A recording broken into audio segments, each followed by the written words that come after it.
साल था 1912।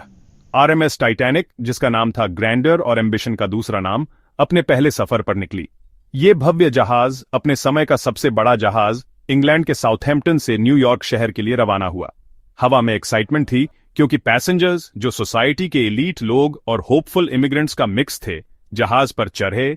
उन्हें उस ट्रैजिक फेट का अंदाजा भी नहीं था जो उनका इंतजार कर रहा था। उन्हें क्या पता था कि ये सफर, जो ड्रीम्स और एस्पिरेशन से भरा था, हिस्ट्री के सबसे डेवस्टेटिंग मैरीटाइम डिजास्टर्स में से एक में खत्म होगा। टाइटैनिक ह्यूमन इंजेन्युइटी और प्रोग्रेस का सिंबल, शिप बिल्डिंग टेक्नोलॉजी के पिनिकल को रिप्रेजेंट करता था। जहाज की सेफ्टी पर पूरा कॉन्फिडेंस था, इस बिलीफ के कारण कि वो प्रैक्टिकली अनसिंकेबल था। ये बिलीफ पैसेंजर्स और क्रू दोनों का था, जो ट्रैजिकली गलत साबित हुआ। सफर के शुरुआती दिन ट्रांस अटलांटिक क्रॉसिंग के एक्साइटमेंट से भरे थे। पैसेंजर्स जहाज के लग्जूरियस एमेनिटीज देखकर मार्वल करते थे। फाइन डाइनिंग, लाइव म्यूजिक और फेलो ट्रैवलर्स की कंपनी एंजॉय करते थे। एटमॉस्फेयर गेटी और एंटिसिपेशन का था, जो उस एरा के ऑप्टिमिज्म को मिरर करता था। जैसे ही टाइटैनिक वेस्टवर्ड स्टीम हुआ, अटलांटिक ओशन का वास्ट एक्सपेंस उसके सामने फैला, सीमिंगली एंडलेस और सीरीन। जहाज पर मौजूद लोगों को पता नहीं था कि डेंजर सरफेस के नीचे छिपा था, आईसी डेप्थ्स में, जो जल्द ही कई लोगों की जान ले लेगा। टाइटैनिक सिर्फ एक शिप नहीं था, यह एक फ्लोटिंग पैलेस था, ह्यूमन एम्बिशन और इंजीनियरिंग प्रोग्रेस का टेस्टमेंट। इसका sheer साइज और लग्जूरियस एमेनिटीज ने दुनिया को कैप्टिवेट कर लिया था।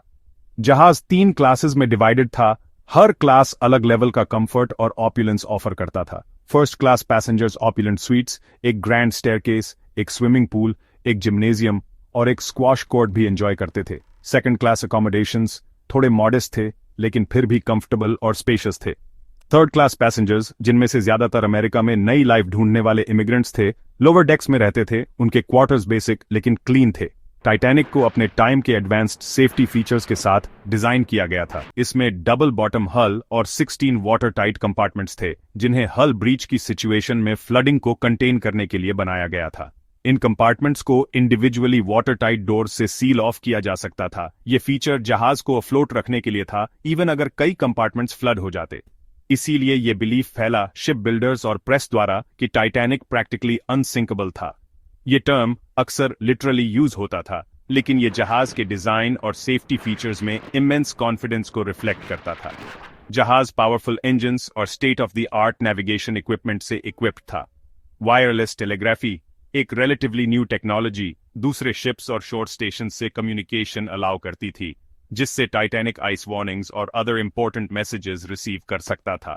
जहाज के क्रू, जिनकी संख्या 800 से ज्यादा थी, में एक्सपीरियंस्ड सीमैन, ऑफिसर्स, इंजीनियर्स और स्टूवर्ड्स शामिल थे। सभी वेसल के स्मूथ ऑपरेशन और पैसेंजर्स के कंफर्ट को इंश्योर करने के लिए डेडिकेटेड थे।